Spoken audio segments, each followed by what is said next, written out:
کبھی بھی کمی بیشی نہ آن دیتی نہ سنی نہ برداشت کی تھی۔ حضرت سیدنا صدیق اکبر رضی اللہ تعالیٰ عنہ اپنے بیٹے حضرت عبد الرحمن بن ابی بکر عرض کرتے ہیں ابا جی ایک جنگ دے وچ تسی میری تلوار دے تھلے آ گئے سو، اگر میں چاہتا کہ تہاڈا سر قلم کر دیندا، لیکن میں یہ سوچیا ابا جی نے چلو چھڑ دینا وا۔ فرمایا پتر تو تے ابا سمجھ کے چھڑ دیتا سی، اپنا والد تے باپ سمجھ کے چھڑ دیتا سی، لیکن کاش تم میری تلوار دے تھلے آیا ہوگا تے میں کبھی بھی پتر سمجھ کے چھڑدا نہ، دشمن رسول سمجھ کے مر چھڑدا۔ حضرت صدیق اکبر رضی اللہ تعالیٰ عنہ عشق رسول دے وچ سب نالوں اگے نے۔ نبی کریم صلی اللہ علیہ وسلم تے تقریباً 38 صحابہ کرام نے رضوان ایمان لے آ چکے ہیں تے عرض کرتے ہیں کہ یا رسول اللہ صلی اللہ تعالی علیہ وسلم کیا ساڈا دین جڑا ہے وہ سچا نہیں، ساڈا خدا جڑا ہے وہ سچا نہیں، جڑا تسی کلمہ حق لے کے آئے ہو وہ بلند نہیں؟ سرکار صلی اللہ علیہ وسلم نے ہر سوال دے جواب دے وچ ارشاد فرمایا کیوں نہیں ابو بکر، کیوں نہیں ابو بکر، کیوں نہیں ابو بکر؟ بالکل گل انجی ہے، ساڈا دین سچا، ساڈا ایمان سچا، ساڈا رب سچا، ساڈا کلمہ اچا، ہر چیز رب تبارک و تعالیٰ نے سانو اچھی دیتی ہے۔ تے سرکار صلی اللہ علیہ وسلم عرض کر دے یا رسول اللہ صلی اللہ تعالی علیہ وسلم اگر سارا کچھ ساڈے کو سچا ہے تے اسی لوکاں نوں دس دے کیوں، اسی لوکاں نوں پیغام کیوں نہیں دیندے کہ ساڈے کول دین حق موجود ہے، ساڈے کول سچا نبی آ گیا ہے، کیوں نہ اسی لوگاں تک تبلیغ کریے؟ سرکار صلی اللہ علیہ وسلم نے منع کیا، فرمایا ابو بکر اجے سانو رب تبارک و تعالیٰ کی طرفوں اجازت نہیں ملی، جدوں تبلیغ کی اجازت ملی اسی تبلیغ کریں گے، نہیں عرض کیتا یا رسول اللہ صلی اللہ تعالی علیہ وسلم مینوں اجازت دیو، میں جا کے لوگاں نوں دین اسلام کی تبلیغ کرنا چاہنا ہوں۔ نبی کریم صلی اللہ تعالی علیہ وسلم نے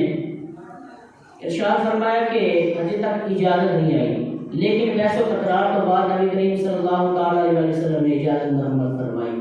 حضرت سیدنا صدیق اکبر رضی اللہ تعالی عنہ کعبے کے اندر تشریف لے کے آئے، آ کے اعلانیہ طور پہ سرکار صلی اللہ علیہ وسلم کا کلمہ پڑھیا تے لوگوں نے دین اسلام کی دعوت دینی شروع کر دی۔ خطیب اول، خطیب اسلام، خطیب سرکار صلی اللہ علیہ وسلم دے دین کا پرچار کرنے والے پہلے خطیب حضرت ابوبکر صدیق نے سرکار صلی اللہ علیہ وسلم کا حق لیاتا ہوا لوگوں تک پہنچایا، تے لوگوں نے جدوں سرکار سیدنا صدیق اکبر رضی اللہ تعالی عنہ دی زبانوں کلمہ سنیا، دین حق کی سن بلندی واسطے کھوکا سنیا تے برداشت نہ کر پائے، کوئی ادھروں لاٹھی لے کے آ رہا ہے، کوئی چیز لے کے آ رہا ہے، کوئی کسی طرح حضرت سیدنا صدیق اکبر پہ حملہ کرتا پیا ہے، کوئی سرکار صلی اللہ علیہ وسلم پہ حملہ کرتا پیا ہے۔ ویکھتے ہیں حضرت سیدنا صدیق اکبر رضی اللہ تعالی عنہ لہو لہان ہو گئے۔ حضرت سیدنا صدیق اکبر رضی اللہ تعالی عنہ نے زخمہ دی تاب نہ لیاندے ہویا بے ہوشی طاری ہو گئی، آپ دے قبیلے والے آئے، آپ نے چوک کے آپ دے گھر لے گئے، حتیٰ کہ لڑائی بڑھ گئی، لیکن جدو شام کو حضرت سیدنا صدیق اکبر رضی اللہ تعالی عنہ ہوش آیا نا کہ سب نالوں پہلے جڑا کلمہ آپ دی زبان تے جاری سی نا وہ اے جاری سی کہ دسو میرے سرکار کا کی حال ہے،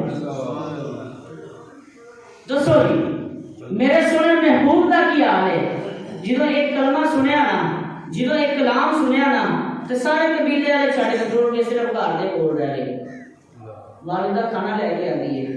کہتی ہے ابو بکر کھا لے۔ فرمایا کہ جنی دیر میرے سونے محبوب دے حال دا میرے علم نہیں ہوئے گا میں ایک قطرہ پانی تے ایک دانہ کھانا اپنے حلق تو تھلے نہیں اتارا گا۔ حضرت سیدنا صدیق اکبر رضی اللہ تعالی عنہ دا عشق نرالا، آکھیا ماں رونا شروع کر دیتا، آکھیا پتر تو کھانے گا نہیں تو پہلے چھوٹا بہت زیادہ نے، ایویں تیری جان کو خطرہ ہے۔ آکھیا ماں یہ جان کی ہزارہ جانا ہون، لیکن جنی دیر میرے سنے محبوب صلی اللہ علیہ وسلم دے حالات کا مینوں علم نہیں ہوتا میں اونی دیر کچھ بھی کھاواں پیواں گا نہیں۔ پھر آپ نے اشارہ فرمایا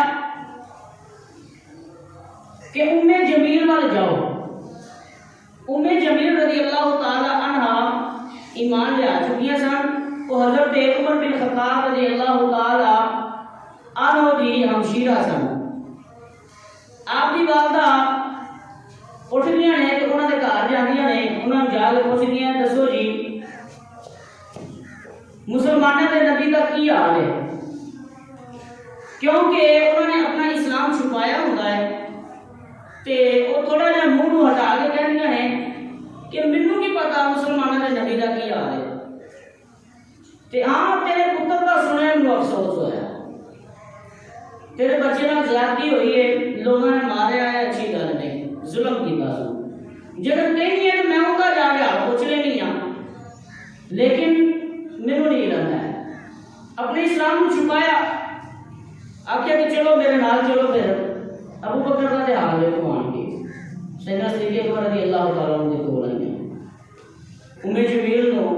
حضرت سیدنا صدیق اکبر رضی اللہ تعالیٰ عنہ نے بڑی ہی تڑپ دے لہجے دے نال پوچھیا کہ دس جمیل میرے آقا دا کی حال ہے، میرے آقا دا کی حال ہے۔ حضرت جمیل رضی اللہ تعالیٰ عنہ نے رونا شروع کر دیتا، آخیا کہ میں اپنے اسلام سے چھپا رہی ہوں لیکن میرے کو چھپایا نہیں جا رہا، اے ابو بکر تیری حالت ایڈی ناگفتہ بے ہے کہ میرے کو رہا نہیں جا رہا۔ نبی کریم صلی اللہ علیہ وسلم دار ارقم دے وچ موجود نے، اللہ کا شکر ہے رب تبارک و تعالی نے انہاں نوں زندگی تے سلامتی عطا فرمائی ہے۔ حضرت جمیل ایک پاسے، دوجے پاسے آپ دی والدہ، دونوں نے سیدنا صدیق اکبر رضی اللہ تعالی عنہ نوں ٹیک دتی، آپ نوں سہارا دیتا، چلدیاں چلدیاں ڈگدیاں ٹہدیاں دار ارقم حضرت ارقم رضی اللہ تعالی عنہ دے گھر اپنے جتنے سارے صحابہ موجود نے، جنہیں مسلمان نے وہ سارے موجود نے، سیدنا صدیق اکبر رضی اللہ تعالی عنہ نے نبی کریم صلی اللہ تعالی علیہ وسلم نے ویکھیا تے رونا شروع کر دیتا، اللہ اکبر کبیرہ۔ نبی کریم صلی اللہ تعالی علیہ وسلم نے سیدنا صدیق اکبر رضی اللہ تعالی عنہ نے ویکھیا تے انہوں نے رونا شروع کر دیتا۔ اگے بڑھ کے خود نبی کریم صلی اللہ تعالی علیہ وسلم نے جا کے حضرت سیدنا صدیق اکبر رضی اللہ تعالی عنہ کو اپنے ہاتھوں میں لیا تے آپ نے رخسار مبارک نو بوسہ دینا شروع کر دیتا، آخیا اے ابو بکر ویکھ میرے اسلام نے تیرا کی حال کر دیتا ہے، اے ابو بکر ویکھ تیری محبت تینوں کتھوں تک لے آئی ہے۔ آخیا یا رسول اللہ ایک جان کی ہزار جانا ہون، میرے سونے محبوبہ ساریاں تیرے اوپر قربان نے۔ سرکار صلی اللہ علیہ وسلم دے نال ابو بکر صدیق رضی اللہ تعالی عنہ دا عشق ویکھ کے اوتھے جتنے صحابہ سن سارے رونا شروع کر دیتا، حتیٰ کہ روندیاں روندیاں سرکار صلی اللہ علیہ وسلم نے ارشاد فرمایا ابو بکر سارے صحابہ گواہ ہو جاؤ تیرے اوپر میں بھی راضی ہوں تے سونا رب بھی راضی ہے۔ سرکار صلی اللہ علیہ وسلم کا عشق سیدنا صدیق اکبر رضی اللہ تعالی عنہ نہ تے لوگاں دے ڈنڈیاں تو، نہ تے لوگاں دے جبر تو، نہ تے لوگاں